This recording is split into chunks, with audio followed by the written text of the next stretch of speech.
Best guess is that China only has 1.3 billion people now. The population probably peaked more than 10 years ago. And by 2030, there will be more retirees than workers. And by 2050, the entire population of China will have dropped below 650 million. That's wild. It's beyond terminal. How real has the progress and prosperity of the last century been, in your opinion? Oh, it's been fantastic. This has been the greatest time to be alive. The combination of the American security umbrella plus globalization has changed the way we lived. It's allowed everyone to benefit from global trade. Before we had that, if you didn't have oil locally, you didn't have transport fuel. If you didn't have coal locally, you didn't have electricity. If you didn't have good food locally, you didn't have a population. Globalization, safe globalization, enabled anyone to trade anything that they could produce, even if it wasn't a commodity, and join the system. It was like everyone had won World War II all at once. It's been a great ride, and now it's ending. Was it inevitable that it was going to end? If you'd gone back a century ago and been able to change policy globally, could you have done something differently back then? A century ago, probably not. There's a couple problems here. So first of all, when globalization really got going in the 50s, we started moving off the farms and into the cities to take manufacturing jobs. Now, when you live on a farm, kids are free labor. You have a whole scat of them. But when you move into a condo, kids are just really loud, expensive, mobile pieces of furniture. And adults aren't idiots, so we had fewer. You play that forward for 70 years. And it's not that we're running out of children. That happened 40 years ago. It's that we're running out of mature adults. And so the economic model of globalization is consumption-based, and it just doesn't work without people. So we've always known we were going to get here in the end. It just happened. The Americans forced the issue. At the end of the war, we told everyone that we would patrol the global ocean so that anyone could send any cargo ship anywhere to trade in any product with any partner. That's what made globalization work. Now, we didn't do this because we were nice. We didn't do this because it was a trade program. We did this as a bribe. This is what we gave everyone so that they would join us against the Soviets. Well, the Soviet Union collapsed in 1992. So Americans have been electing ever more isolationist and populist leaders ever since. So for you to believe that globalization can continue, you have to believe that A, it doesn't require consumption anymore, and B, that the Americans will continue to bleed and die so that the Chinese can get energy. That's a bad bet. Before we start talking about where we're at and what that means for the future, is there anything else that we need to understand about how we got here, about any of the fundamental principles that we're going to be talking about? We'll bring them up as we go, but those are the two big things. The demographic flip, well past the point of no return, and the Americans have largely checked out. You say that 2019 is the best that the world will ever be. What was particularly special about that one year? So think of your demographic profile as a pyramid. Children on the bottom, retirees at the top, mortality built it into a pyramid. As we industrialized and urbanized, it became more of a column and eventually an inverted V with more mature adults than children. In 2019 was the last year before the baby boomers really got into retirement in a big way. So we had this massive post-war generation throughout the Western world that were all, on average, 63. So they hadn't retired yet. And all of their investments and all their retirement savings were churning along, providing capital for the whole system. We still had a huge amount of consumption out in the world. But you fast forward 3 years, this year, on average, they turn 66. So it's over. We've lose their consumption. We lose their investment. They have to liquidate all their stocks and bonds and go into T-bills and cash because they won't have the ability to recover from a crash. And we're also seeing some of the fastest demographic aging in human history throughout the developing world, with China being the far most advanced. So we're losing the investors, we're losing the workers, we're losing the consumers all at the same time. On top of that, we had Trump, and we had COVID, and now we've got Biden, and then we had Brexit, and everything that used to tie it all together has been broken apart either on purpose or just because of the strategic trends that were already in play. We're never going back. Consumers, investors, and workers. Those are the three main things that people of working age and above school age give us? Absolutely. And we're running out of all of them. And you need those to continue to grease the system. They're the people that drive not only creativity in terms of pushing technological progress forward and bits and pieces, but they also inject capital into the system. They're the ones that are spending on consumer goods, so on and so forth. So they just provide like financial lubrication and also the worker power, the employee power. Right. You can kind of split it into two general categories. For people roughly aged 18 to 40, maybe 45, those are your young workers, relatively low value add, relatively low cost, but they're at the height of their consumption because they're raising kids and buying homes. So that's where most of the economic activity that drives a modern system comes from. Once you pass 45 up until 65, the kids are moving out, the house has been paid down, but your income keeps going up. So the delta between your income and your expenses gets very, very large. And that's where all the financial heft comes from. But these are also our most productive workers because they literally have decades of experience. And from roughly 1985 until 2015, the world was in kind of the perfect balance because we had a lot of those countries with the mature worker demographics and then a lot with the younger worker demographics. What's happened is that countries who joined globalization in the second wave in the 1990s, mostly the developing world, they urbanized and aged out much faster than the rich world did. So when we hit 2015, that big chunk of developing world workers, the experienced workers, the productive workers, the ones who saved, they're now moving into retirement. We're losing their money, we're losing their skills. But because the developing world is aging so much faster, they're moving into their 40s and their 50s, but they haven't been able to build up the skill set because their systems were not as established. But their birth rates dropped faster than the West's did. So they actually have lower birth rates in many cases than most of the advanced world. So we've lost children on both sides of the ledger. And now our new mature workers just don't have the skill set to keep it up. And even if they did, they wouldn't have anyone to sell to. When old people die, do they not pass their money down as either inheritance or inheritance tax? Does that not go back into the system in one way? They do, and if they died at age 66, that would be great from an economic point of view. Unfortunately, if that's the right word, people continue on for 20, 25 years after retirement. Now, this is going to sound really weird, but in the United States, this is less of a problem. Number one, our baby boomers actually had kids, so we do have a replacement generation. We know them as millennials. We can talk about them later and all their faults, but ultimately they're there, and that's a good thing. Second, we have a really high mortality rate among people over age 55 in the United States. I mean, the delta between the average age of mortality in Europe versus the United States is in excess of 10 years. So we will get that churn a lot faster than Europe will. That's interesting.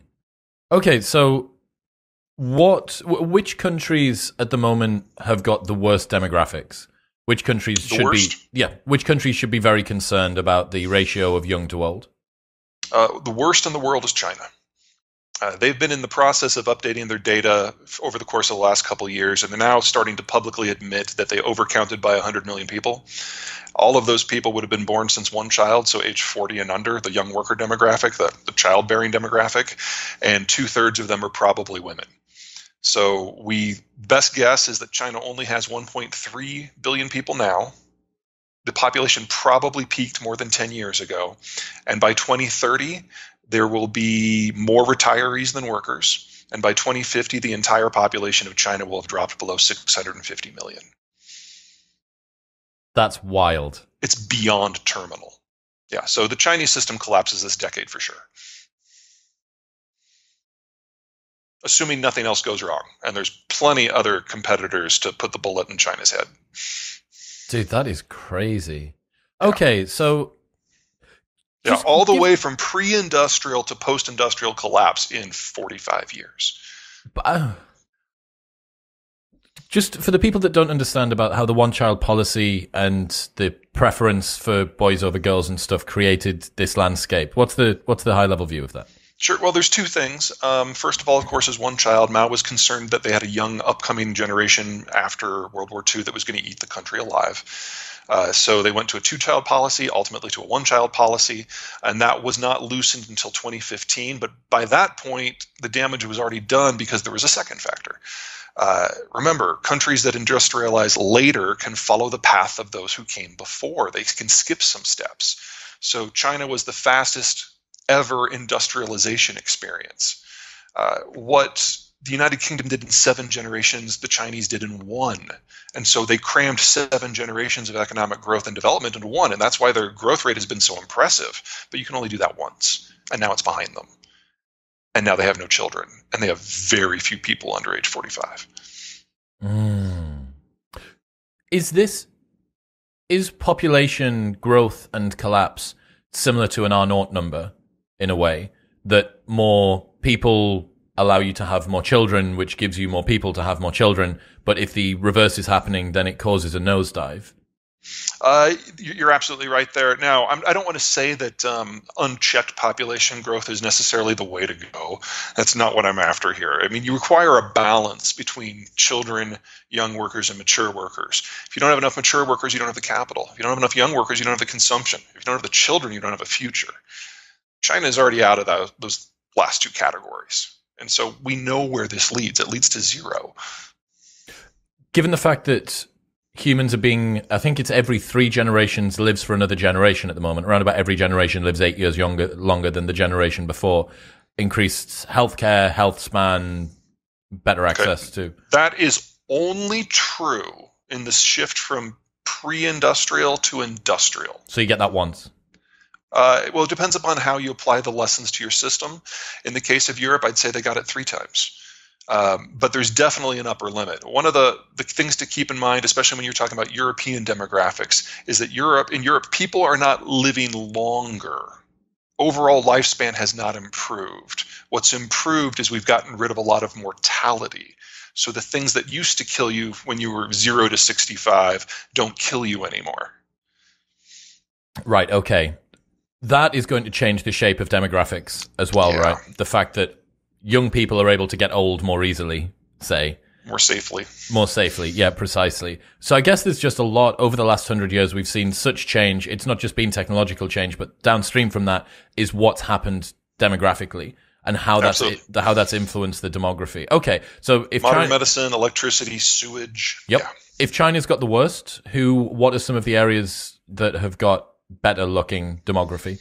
The 3 countries in the world, in the advanced world, actually in the advanced and in the developing world, New Zealand, France, United States, and largely for the same reason. They're countries that have a little bit more physical space. So their cities tend to be more of a sprawl. You're more likely to have a backyard.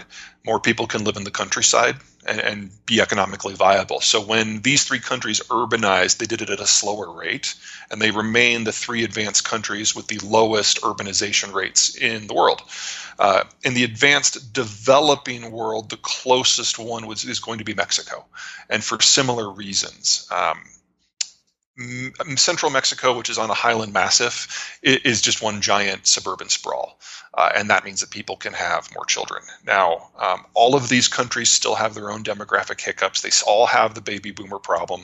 It's just that they all have replacement generations. I had a conversation with Jordan Peterson about this at the start of the year, and I did some research before. Is the country with the highest current birth rate per family Chad? Could be somewhere in Africa, I'm going to guess, with around about 8. Probably somewhere in Central Africa. Yeah, Chad, Nigeria, that cluster. But I'm going to guess that just lots of children isn't necessarily a good answer either, because you then lock yourself into potential futures. You can't birth any more or fewer 5-year-olds now. It's whatever happens this year 5 is now. 5 years ago, yeah. Yep, precisely. So in the case of sub-Saharan Africa, and this is a very broad array of countries, it's very difficult to make a generalization. They've started to industrialize. And so they're going down the same path that everybody else did. And the first step of that path is lowering infant and child mortality. And so when 1 out of 3 children don't die, you have an explosion in your birth rate. But if you play that forward 10, 15 years, then you start having adjustments in family planning, and you get smaller and smaller families as urbanization kicks in. The danger for countries that are in this category who've taken the first but not the second step is that they've imported a lot of the technologies of industrialization, which has helped them out, but they have not developed the systems to sustain that themselves. So if something happens to the outside environment, they lose all of the benefits. What, like? Healthcare, medicines, fertilizers. It's very easy for me to see a lot of these countries facing famine in the not too distant future, because if you break down globalization, yes, that means it's difficult to get oil or manufactured goods. I'm more concerned about agriculture. Agriculture is by far the most delicate and vulnerable of the economic sectors because it needs the equipment, it needs the finance, it needs the fertilizers, it needs the trade options. You break any of those, the whole system falls apart. And with the Ukraine war, we are seeing massive disruptions to the fertilizer sector. With some of the decisions the Chinese have made, same thing. So we're already looking this year at losing roughly a third of global fertilizer supply. That is going to haunt us for a decade. Wow. Okay, so for the people that maybe haven't been able to work out why it is that increasing urbanization and education and development causes a reduction in birth rate, can you just explain that for us? Sure. It's a wide array of factors. So when you move into a city, you have less room, and that just changes the mechanics of raising kids. When you move off the farm, kids are no longer free labor. You have fewer of them. When you urbanize, when you have electricity, you've generated time. And so people can do things after sunset. This is important for everything in terms of economic development, but it's most important for women. Because if a woman moves off the farm and into the city and all of a sudden can do something after hours, you have the opportunity for mass education and freeing them from doing more than just being mothers. Nothing wrong with being a mother, but it's a full-time job on the farm. In the city, you're going to have fewer kids. That's less time allotted, and you have a greater chance to, read. And so the entire women's right movement is basically linked indelibly to electricity. And once you have it, women have fewer kids because they now have other things going on in their lives that compete for attention. They can go and get jobs. They can pursue careers. They can do research. Yes, interesting. We absolutely. I mean, the British example with the cotton mills was probably the best example. The first group of people to urbanize weren't the men; it was the women, and we saw the impact on birth rates. Going back to what you said there about food shortages and the delicacy of agriculture, I'm seeing a lot of videos come out, shaky phone videos come out of China at the moment. Just how bad, is there any reliable information about how bad food and the future of food will be in China? It's getting difficult to get good information out of China. It's really devolved into a cult of personality state, even stricter than what Mao Zedong had. I don't think that the Chinese have a food crisis that is impacting their ability to have calories at the moment. Chinese land is among the worst in the world, and so it requires a huge amount of fertilizer to grow anything, specifically phosphate for rice.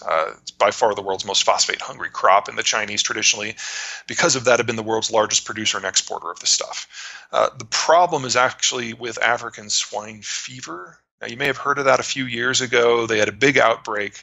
They ended up culling more hogs from their farms than the rest of the world's commercial farms have hogs. Just give you an idea of just how lopsided the pork market is. It's 2/3 of it is China. They went to rebuild their herds, but they never abrogated the debts for the farmers who went out of business. They just offered subsidies to bring in new people. They thought that would be cheaper. Well, you have now 2 million new hog farmers in China who have no idea what they're doing. And let's just say that phytosanitary does not translate into Mandarin well in the first place. So we're probably in the early stages of a second wave of ASF that'll probably be just as bad, if not worse, than the first one. So pork, just like it did 2-3 years ago, is about to fall off the market in China completely. That just leaves rice. So the Chinese have banned the export of phosphate fertilizer. In the short term, this is causing massive problems in agricultural producers in East and South Asia. Australia, especially Western Australia, is probably the part that's gotten hit hardest. Brazil is feeling the impacts. Western Australia and Brazil basically can't grow without fertilizer. They don't have soil in the way that we think of the term. It's a weird geology. But you interrupt the input flows, and it's very difficult to grow food at volume. And China, in the best of times, is on a razor's edge in terms of food sustainability. And they use about 3 to 6 times as much fertilizer as is used in the global average, just because their land is so poor. Luckily, phosphate they've got covered. They produce that themselves. But the nitrogen is all made with imported natural gas. And the phosphate, the potash, half of that comes from a different continent. So, yeah, China, demographic collapse, unavoidable. Food collapse, highly likely. And that's before you start talking about things like energy manufacturing and trade. Does this not make China unbelievably dangerous? The question is, what would you do if you're China? Where would you go to get what you want? If you go into Kazakhstan, fine, but what does the winner get? You can't go to India. Himalayas are in the way. You could go into Vietnam, but when the Chinese did that last in 1979, they got treated just as well as the Americans were. And so that was a quick war. They don't have the Navy to push out. Japan and Taiwan could go nuclear in a month. Hang on. That just leaves Russia. We heard there's China are taking over the South China Sea. There's all of these small islandettes that they're putting together. They've got this scary, big, armed forces that's going to come and take over everything. Is that not the case? Are they not as strong militarily as they have we been told? Really not. They have made significant strides over the last 30 years. I don't mean to belittle that. But everything they're doing in the South China Sea was designed to intimidate Vietnam and the Philippines into cowering, and it had the opposite effect. And both countries just ran to Japan and now have defense pacts. It doesn't really allow the Chinese to project power very far either. They do have a lot of ships. They've got like a 650-ship Navy, but 90% of them are really small and can't sail more than 1,500 kilometers from the coast. And that assumes they're going slow in a straight line and no one's shooting at them. In actual combat conditions, they can maybe make it 600K. So they don't have the power projection. And they're the country in the world that is most dependent on reaching the world in order to reach markets and resources. Okay, so that's demographics. How does globalization play a role? Well, if the Chinese can't reach Europe, they lose their largest market. If the United States throws a trade war, they lose their second largest market. If they can't reach Africa, they lose raw material resources. If they can't reach the Persian Gulf, the lights go out. They're completely dependent on globalization as maintained by the Americans for the entirety of their economic and cultural system. What do you mean when you say as maintained by the Americans? The United States is the country that guarantees freedom of the seas, or traditionally that has been our role since World War II. That's what we're getting out of. And there's going to be this little fun thing with the Ukraine war that's about to happen. So I don't know how much you've been following that, but the Europeans have done an insurance ban, which has dissuaded most reputable carriers from taking Russian crude to China. So the Chinese and the Russians rented a bunch of super tankers, lashed them together into a raft off the coast of Portugal. And they're bringing shuttle tankers from Russia's ports, which can't take super tankers, and doing sea-to-sea transfers in the middle of the Atlantic. I can't wait for somebody just to do and just grab it. It could be Portugal. The Chinese don't have the naval capacity to put anything that far out, neither do the Russians. But someone soon is going to do that, and that's going to shut down the entire energy trade out of Russia. I'm a little surprised it hasn't happened already, but it's going to be a fun day when it does go down. Dude, that's wild. I mean, how much oil are you talking about here? Because presumably if someone was going to do a small act of war in order to take it, it would have to be a worthwhile amount of fuel. Well, you probably wouldn't do it just because you wanted the oil. You would do it because you want to disrupt the Russian financial system, because this would destroy it. One super tanker, the insurance policy on one super tanker is going to run about $1 billion. The Russians only have $5 billion put aside for this. So not only would you disrupt the immediate transfer, which probably would affect, I'm just spitballing here because the Russians aren't talking, but let's call it 2 to 3 million barrels immediately. But anything else that was in the chain going back to the Russian ports, probably another 10 or 15 million. I'm sorry, I said billion earlier. 2 to 3 million barrels. There's probably another 10 to 15 million barrels on shuttle tankers on their way there now.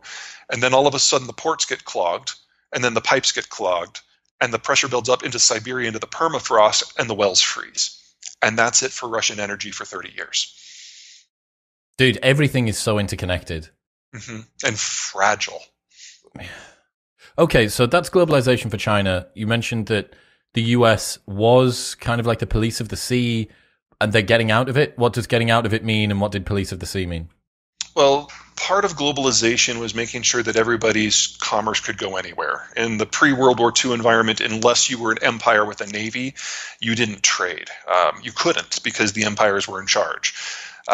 When the empires died in World War II and the Americans took over the global structures, we decided that rather than having a single American-led structure that was designed to siphon off energy and food and resources and money to the United States as an empire would, we would instead prioritize security versus the Soviets. And so we provided the economic backdrop, the security backdrop that was necessary for everyone to play. And that's the world we know. That's what we've been living in. The Americans make sure that piracy is under control. They make sure that hostile countries can't raid commerce, and they generally provide policing actions.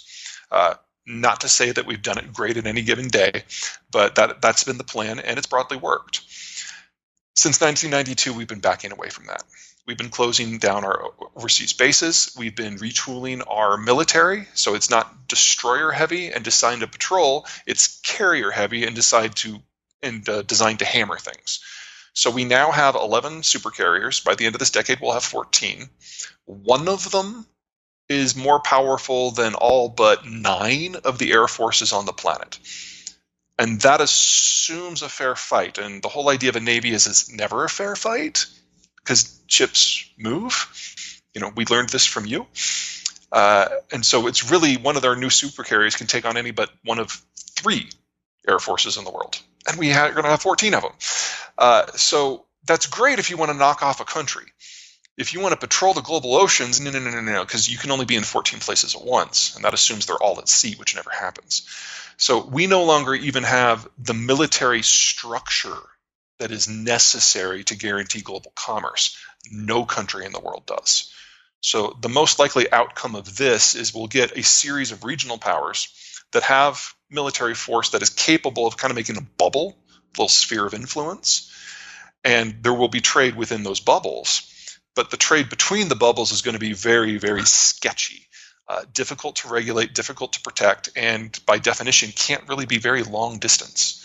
That eliminates a lot of what's out there. What are you protecting the seas from? Is this criminals and people that are going to steal ships? Is that the risk that happens? I'm trying to work out the difference between the current state and a state where there are a few destroyers patrolling the seas. Well, pre-World War II was usually imperial competition. If you didn't have something that you thought you needed, you went out and you took it. And if somebody else had it, you had a nice little war with a naval component. During the Cold War, just during the post-Cold War era, piracy has come back in a very big way. It's more an irritant, but if you look back to pre-World War II, privateering was all kinds of fun. And the idea that you didn't have to go out and raid your opponent's shipping yourself, you could just hire someone to do it, I expect to see a lot more of that. Oh, so that was what I was thinking. I was thinking this sounds very primitive, very medieval, that countries that publicly are at peace and have their diplomats going to visit each other and conversations and they're sat around tables together agreeing about stuff, that they would try and steal shipments of potatoes or whatever it is that's going on, or metals.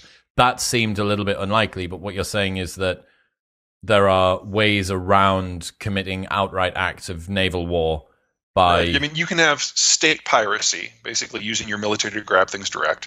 You can have privateering, where you rely on third parties to do it and provide safe harbor. And then you can have flat-out piracy. We've dealt with all of them in the past. We're going to have to deal with all of them in the future. Do you think that's is that realistic, though, in the current state where information is able to be pushed around the world super quickly and sanctions and public lambasting and so on and so forth? Would someone really come out and try and steal some ships, whether under the cover of a bunch of guys? Russia's been doing it for 6 months. Okay, yeah. They are at war, though, right? When you break down the rules of action and when you remove the security guarantor, countries do what they feel they need to, whether it's out of opportunity or desperation. Interesting. Okay. So that's globalization. Globalization, let's say that it does start to slow down. What are the knock-on effects of that? Oh, dear God. Okay. So I just wrote this book. The book's split into 6 big chapters based on the various economic sectors. So transport, finance, energy, industrial commodities, agriculture, manufacturing.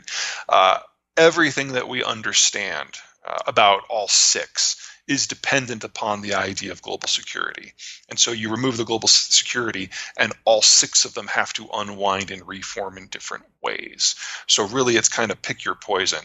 With transport, long haul goes out the window. That's an end to, among other things, super tankers. So if you are getting your oil from 3,000 or more miles away, you're out of luck.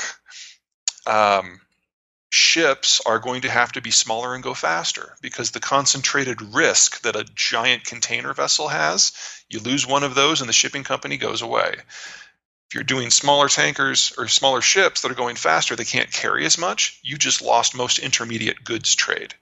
That's an end to electronics manufacturing in its current form.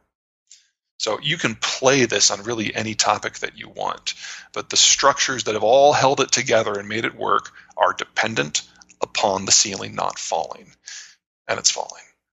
It seems to me like the current way that the world's set up has got most people, myself included, to believe that everyone's just a bit nicer now than we were for most of human history. Do you understand what I mean? That I totally do. How would you say it's global policing masquerading as virtuous human nature? We established penalties for people who didn't play. And because the Americans started with Europe, which was the headquarters of most of the empires, it stuck. The only non-European empire that mattered at the time was the Soviet Union, which was the target of all this, and Japan, which was subjugated. So everyone who in the past had been a bad actor, if you want to use that very loaded term, all of a sudden was on the same side. Everyone who had ever had a projection-based military throughout human history was in the same coalition. It worked for a while. You've said that energy is one of the subcomponents of globalization, presumably because in order to get the energy, you need to move it around the world in order to take it from where it's taken from to where it needs to be used. Is just how crucial of a point is energy? Because Alex Epstein's been on the show, Nate Hagen's been on the show, Richard Betts from the IPCC's been on the show. I understand that they have their priors with regards to where their research lies, but obviously their focus is that, especially with Nate, energy is absolutely everything. What are your views on the current sort of state of the energy climate and then moving forward climate change as well? I would say that there's not a lot of light between me and those names. I mean, obviously, when you get into the details, analysts can quibble about everything, they do, absolutely. But the core idea that without energy, none of this works is solid. We've spent the last 70 years bringing the energy from where it's produced to where it's consumed, which means primarily from the Middle East to Europe and East Asia. North America is more or less a self-contained component, even was before the shale revolution. Now it certainly is. That was one of the prices the Americans paid in order to get their alliance, is making sure the energy would flow. In the environment we're in now, we're at a risk of losing all Russian crude. Now, I've always thought this was going to happen eventually. I didn't think it was going to happen this soon. Russian crude is what has largely fueled the global economic expansion since '92. Because when the Soviet system collapsed, their energy production did not, and all of their commodities were just dumped on the international market. And that has kept prices relatively low for 35 years. That period is now closing. And so we're going to lose 5% of global crude, which doesn't sound like a big deal until you remember that energy demand is inelastic. And a 5% loss in crude can easily generate a tripling in price. So an energy-induced depression that is broadly global in scope will start because of the Ukraine war at some point. And this is probably the reason that no one's gone after that raft yet, because that would be the death blow for the Russian energy sector. So that would kind of be like, have you seen Margin Call, the movie? Not recently, no. But do you remember what it was about? It was the 2008 financial crisis, and it's semi-fictional, and they bring everybody in overnight, and they say, look, if you decide to do this, if you decide to dump all of everything into the market, you are choosing to begin the most Armageddon-like financial situation that anyone's ever seen. So that's interesting, that for somebody to go and do that, they're aware that downstream 5 degrees of separation, there are a bunch of externalities that are basically going to ruin everyone. Crash the whole system. Yeah. Now, the math is going to be different for everybody. Like take Latvia. Latvia has the capacity to do this. All they have to do is grab one shuttle tanker as it's leaving St. Petersburg. That would do it. And the Latvians have already managed to wean themselves off of Russian crude. And while it would crush most of their European partners, they would see the destruction of the primary income stream for Russia as an unalloyed good. Or consider the Americans. We're self-sufficient. We have the capacity of putting a wall around our energy exports so they stay at home. So we could actually see energy prices in the U.S. go down because of this. But then the rest of the world would lose access to Russian and American crude at the same time. So everyone has their own math to run. And a lot of it is going to depend upon how everyone interprets the loyalty or the actions of their allies. So, I mean, look at Germany. The Russians are in the process of jerking with the Germans on natural gas. And, you know, for those of us in the rest of the world, like, yeah, natural gas, it's an energy source, whatever, no biggie. That's not what it is in Germany. The entire German economy is based on taking cheap Russian gas, processing it into petrochemicals, and then using those inputs in their entire manufacturing sector. If they lose that gas, it's not just that electricity prices go off. It's that the German manufacturing model fails. So the Germans are being presented with the choice. Leave the coalition and keep the lights on, or lose your gas and no longer be modern. So what's more important to the Germans, being Western or being modern? That's a shit choice. But it has consequences, and people will judge them based on what they do. Peter, you need to give me something positive here, man. I'm terrified. This doesn't sound like a very good situation at all. What are there bright lights? What are some of the bright lights? There are countries that were damaged by globalization. The empire specifically. If you were a country that had a pretty good geography at the start of this, then when the Americans came through and changed the rules so that everyone can play, you saw a massive drop in your overall power. If you are one of those countries and you have a positive demographic structure, you could actually make a lot of hay out of what's coming, because you could, I don't want to use the word imperial, neo-imperial might be the right word. You can definitely make a bid for your own neighborhood. So the two countries that are on the top of my list as regards that are Turkey and France. Decent demographics, good manufacturing base, largely not integrated into their neighborhoods economically. The French actually trade less with the EU than the Brits do. Fun fact. And I can see part of Western Europe becoming part of a French fiefdom, and obviously parts of the Middle East for Turkey. I would have put Japan on that list, but the Japanese managed to cut a deal with both Donald Trump and Joe Biden, which makes the Japanese the only people who have been able to get on with both sides of the American spectrum of late. So I think they've basically agreed to partner up with the U.S. rather than go their own way, which I think will be the best for everyone in the long term, unless you're Chinese, of course. How's the UK going to do? That's up to you. You really need to figure out this Brexit thing. I mean, it's just, yes, you've left, but you still don't have any plan for what's next, and that is really hurting you. With every day that is pushed off, your negotiating power with whatever the structures of the future end up looking like are going to be weaker and weaker. And you're very rapidly getting to the point where the only option you're going to have is a trade deal with the United States on America's terms. There are worse things that could happen, but we will be as what's the best way to phrase this? We will be as gentle in the negotiations as we were during the Lend-Lease talks, where you basically had to give up half of a hemisphere of military presence in exchange for 40 destroyers that you're used to laugh at because they were so bad. Not good. It doesn't seem. No, it's not a good negotiating position, that's for sure. Okay. You think that Mexico is going to be a big part of America's future? Also, Canada's good because it's able to. Yeah, because it's able to do good immigration. It's able to keep its demographics pretty well. What's the future for America look like, in your opinion?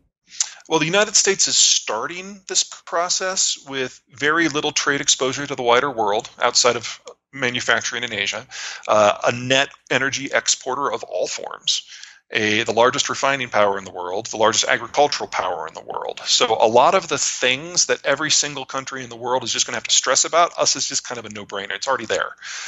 In addition, successful manufacturing requires proximate labor that is at different skill sets and price points. So the person who's doing the injection molding is not the same guy who's making the microchip. With Mexico, we've got that already. So for us, a lot of the hard work has already been done. And while I'm not a huge fan of Donald Trump by any measure, his renegotiation of NAFTA was a stroke of genius, and it got ahead of a lot of these issues. Because of that, North America as a unit looks pretty strong. And we're already seeing established linkages to other powers that might be useful. So we, for example, already have free trade deals with Colombia and Chile, which are, in my opinion, the two most dynamic South American economies. We already have a long-term agreement with both the Koreans and the Japanese. The Australians have a free trade deal with the United States, and we're in league with the Australians and the Japanese, really starting to become engaged with Southeast Asia, which is another part of the world where the demographics and the geography line up.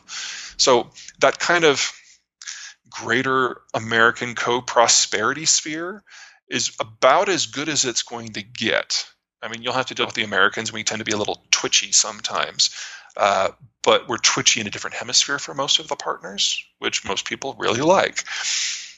In your neck of the woods, France is just going to be completely insufferable because they're going to become the broker for the Germans. They're going to become the first power in Iberia and in Italy, and they're probably going to make a bid for the Low Countries too.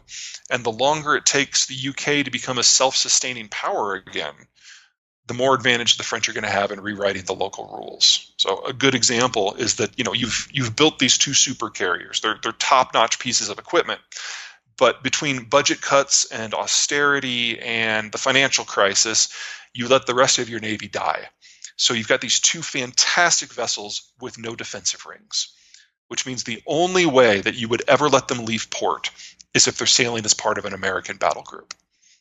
Again, not a good negotiating position. What ways could America mess this up? Oh, so many. We're in one of our once in every generation or two political reshufflings, and as long as that is going on, we really don't have eyes for the rest of the world. So there's a huge strategic and economic opportunity here for the long run if the United States chose to lead and kind of define what the new world was going to be. What I've outlined here is probably what's going to happen on autopilot, and in many cases because the Australians and the Canadians and the Japanese are doing most of the diplomatic heavy lifting. Thank God they're there, because it would be a mess otherwise. One of the great things to keep in mind about the United States is because the population is so big and so young, and because the land area is so huge and so fertile, we've never had to be at the top of our game. We can rely on geography and demography to do most of the heavy lifting for us, and that allows our politics to be completely batshit. And that's where we are now. There are many degrees of freedom that you can mess up within. Yes. This isn't France, where if you screw up, you have to pay for it for 2 generations. If the US population is big and young, does that not mean that downstream from that, you need to have an even bigger, younger population in order to not end up with that inverted pyramid shape on your demographics? It's definitely possible. While most of Europe and Japan and Korea have that V shape in their demographics, ours is more of a double hourglass because we've got a bulge where the boomers are and then a bulge where the millennials are, but then a big cutout for Gen X and a big cutout for the Zoomers. The ins and outs of that are going to dominate our economic and our financial world for forever. So right now we're about to go through a capital crunch. In 15 years, when the millennials are in their 50s, we will be going through a capital boom. As a rule, large generations make large generations and small generations make small generations. So we would expect this wave to continue. What that means is that the American propensity for overdoing things and then overcorrecting, that's just part of our DNA now, and it's backed up by our demographics. That will take us all number of bizarre directions, and we will drag along a lot of other countries for the ride. I was with Jonathan Haidt a few months ago at the Heterodox Academy conference, and he was talking about the dangers in the dating market for Gen Z at the moment, the high levels of social anxiety, the fact that you've got 1/3 of people aged 18 to 35 are still living at home with their parents. The number of 18 to 30-year-olds reporting no sex has tripled in the last 10 years from about 10% to 30%. A bunch of things that are causing young people to be less socially out there, presumably to have children later. I think it's 2019 that for the first time ever, more women had children over the age of 40 than under the age of 20. For the first time ever in history, more women at the age of 30 were childless rather than with child. So all of these things seem like they would predict a ever-aging generation or an ever-aging demographic. What your suggestion is that you have this sort of hourglass shape and there will be some sort of inflection point, presumably with the 15-year capital boom that should hopefully encourage more families, more children, more population, offset this going from an hourglass into a inverted pyramid. That's what the data we have today suggests, but I've got to underline we're in uncharted territory here. The world has never had a population bust without having some sort of massive endemic disease or war event. So when I say, the Chinese collapse has to happen, I don't know how you make it work without kids or young adults. When I say that the Americans are going to experience another baby boom as the millennials really come into their own, history and data suggests that, but we've really never seen this combination of factors before. The Zoomers, I have concerns. They are not like millennials. Millennials are very outgoing. They're very social because they were raised by the baby boomers and they were always told that they were special. That's one of the reasons why 1/3 of them still live at home. The Zoomers were raised by Gen X, my generation. And we took a very different view of things. We kept track of the score at the soccer game. We wrote it down. We showed it to them before each game. We read it to them to bed so that they wouldn't forget. And when they turn 18, they're the hell out of the house. They're insular. They're competitive. They don't like relying on anyone for anything. And so the whole group dynamics and managerial dynamics that the millennials are positively known for and recognized for, they're the antithesis. Their dream job is to code alone in the dark in a closet. And that makes it hard to have kids.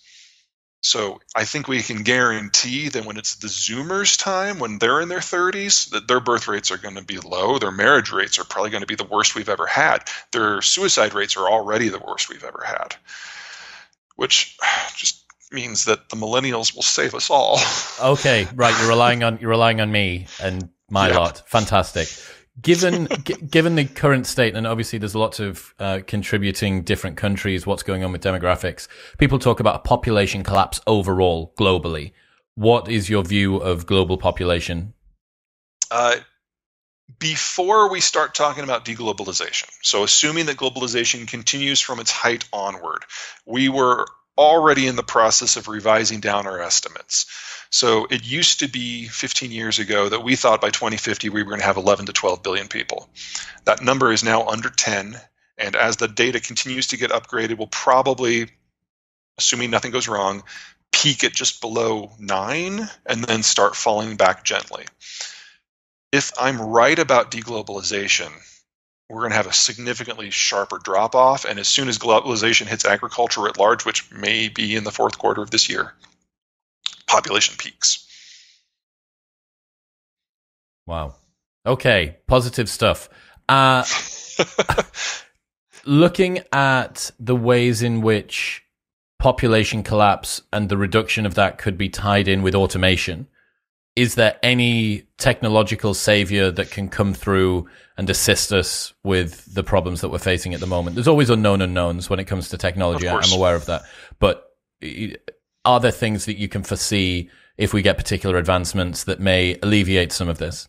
Absolutely. So pros and cons. There are a lot of technologies with automation, AI, and robotics that look really good. Now, AI, the whole idea of general AI and Skynet, we're decades away from that. So I'm going to just put that in a box. I'll let Elon Musk talk about that. AI is all about image recognition today. and getting it so that machines can recognize different things and then do pre-programmed tasks. There's no real autonomy, but it's automated.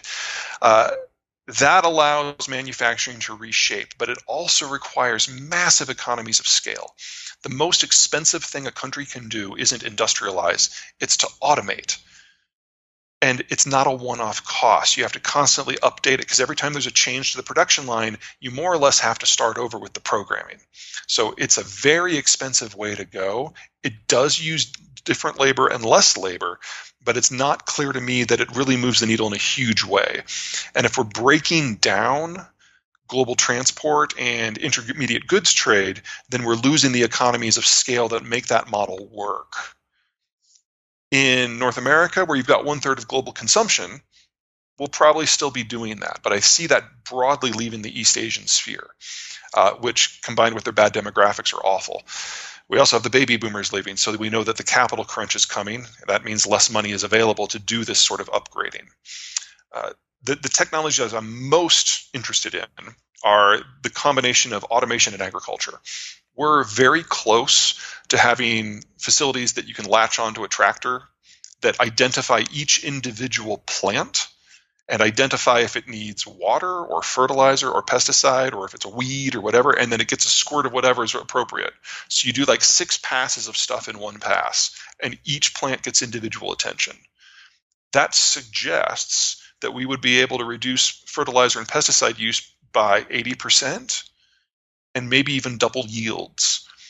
But again, economies of scale. It only works on mega farms where you can afford the equipment cost. So if you've got giant farms in the United States or the Netherlands or Argentina or Australia, sure. Doesn't work for most of the world. Talking about technology, I've heard that we are unbelievably reliant on getting cheap technological parts out of China, silicon chips and other such stuff. How much of an issue is it going to be if China is facing demographic collapse and then can't make anything anymore? How much is that going to have downstream effects for the rest of the world's technology? Well, we've been a little bit lucky that the Chinese have kind of become a bag of dicks and really encouraged everyone to outsource and resource everything that they can. That's bought us a lot of time. Now, in the United States, everyone is paranoid about semiconductors, and we all see that 12% number that the U.S. now only produces 12% of global chips as a panic point. But that's by number. By value, we produce 60%. So all the good chips are designed in Japan and the United States. They might be manufactured somewhere else if they're further down the scale. But in terms of cell phones and server farms, the important stuff, that's already safe. The problem is going to be the mid and the lower end. The mid ones are usually Malaysia and Thailand. The lower ones are almost certainly China. So when you're talking about the lower tech stuff, the Internet of Things, yeah, that's just going away.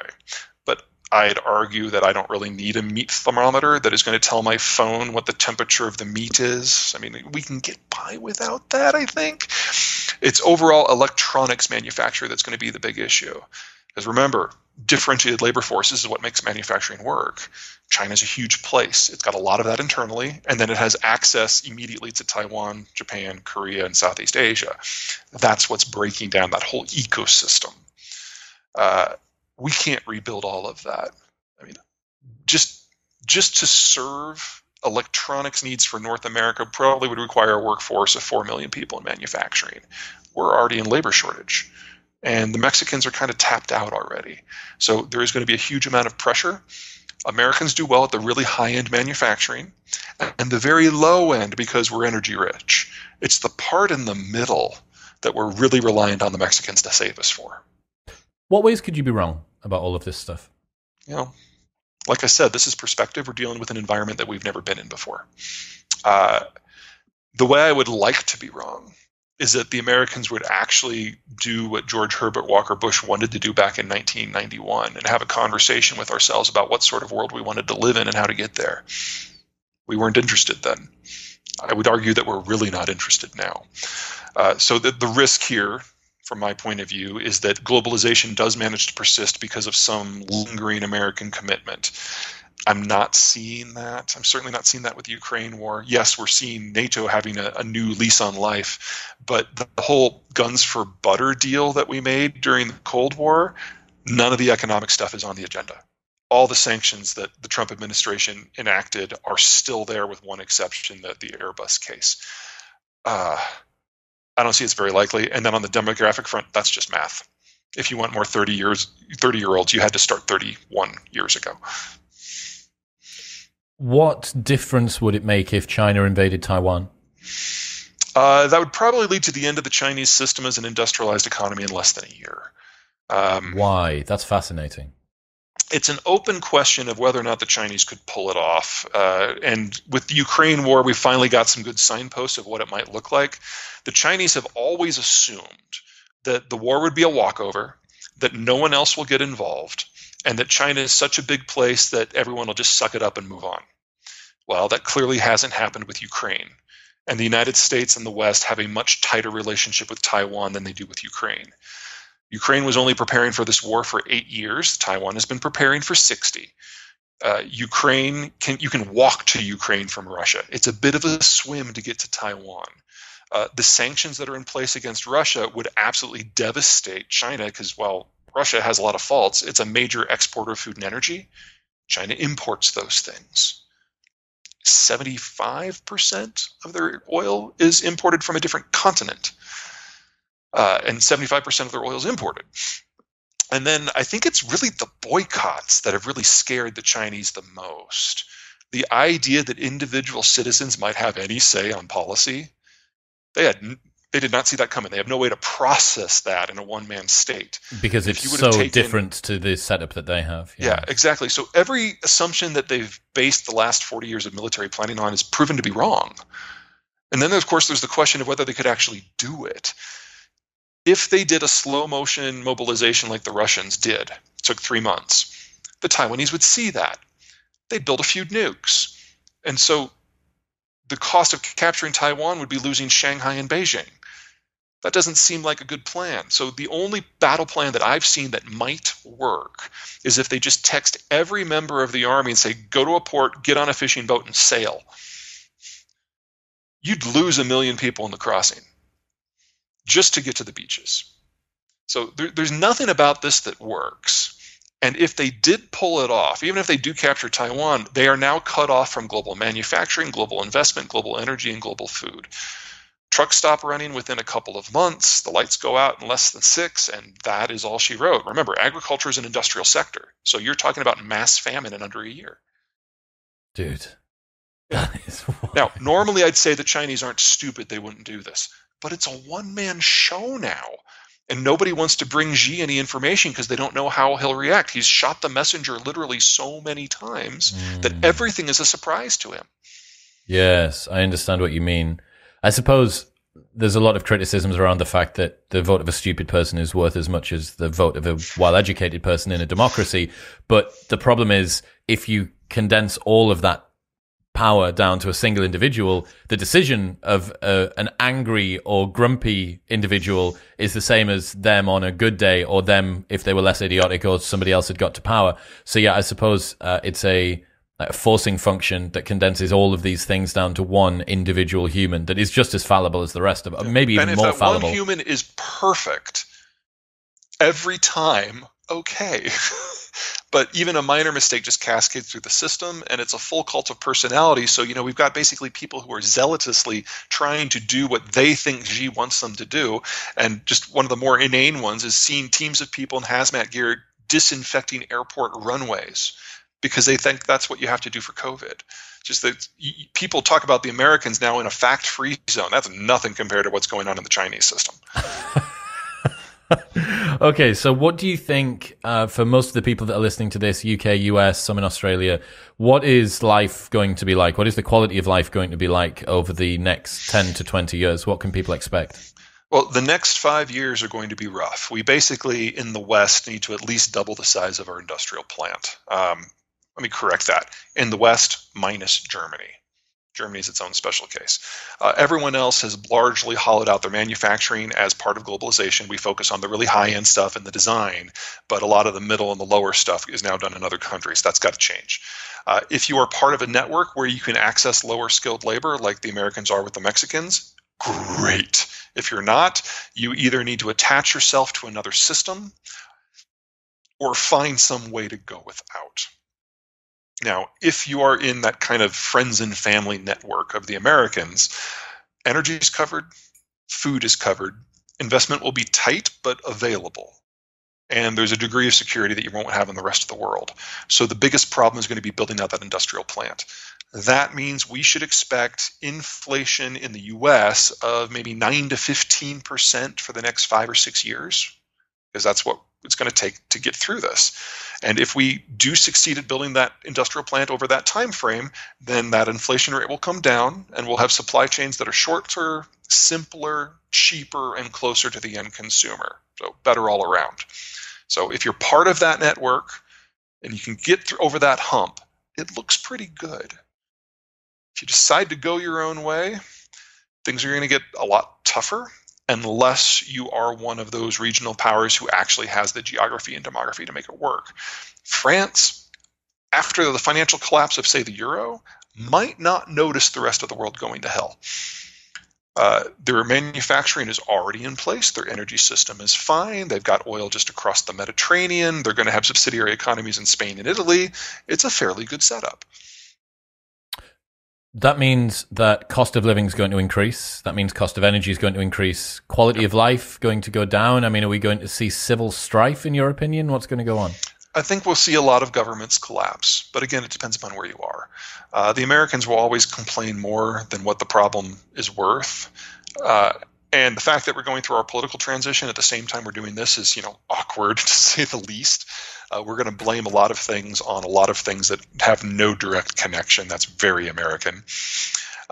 If you're talking about Britain, that's up to you guys. It's like, if you can figure this out and figure out a relationship with the United States or the French before the break, that would be your best bet. Is that because after the break, bargaining power goes through the floor? Yeah, exactly. Now's the time to cut a deal. You've just had a change in government. The Ukraine war is hot and heavy. If you were going to have a leader take the country in a more sustainable direction, now is the time. If people want to keep up to date with the stuff that you're doing, with the work, with keeping themselves abreast of all of everything that's happening at the moment, where should they go? The website is zeihan.com. And if you go to that/newsletter, you can sign up for our video logs and newsletters. They're free. They will always be free. Peter, I appreciate you. Thank you. What's happening, people? Thank you very much for tuning in. If you enjoyed that episode, then press here for a selection of the best clips from the podcast over the last few weeks. And don't forget to subscribe. Peace.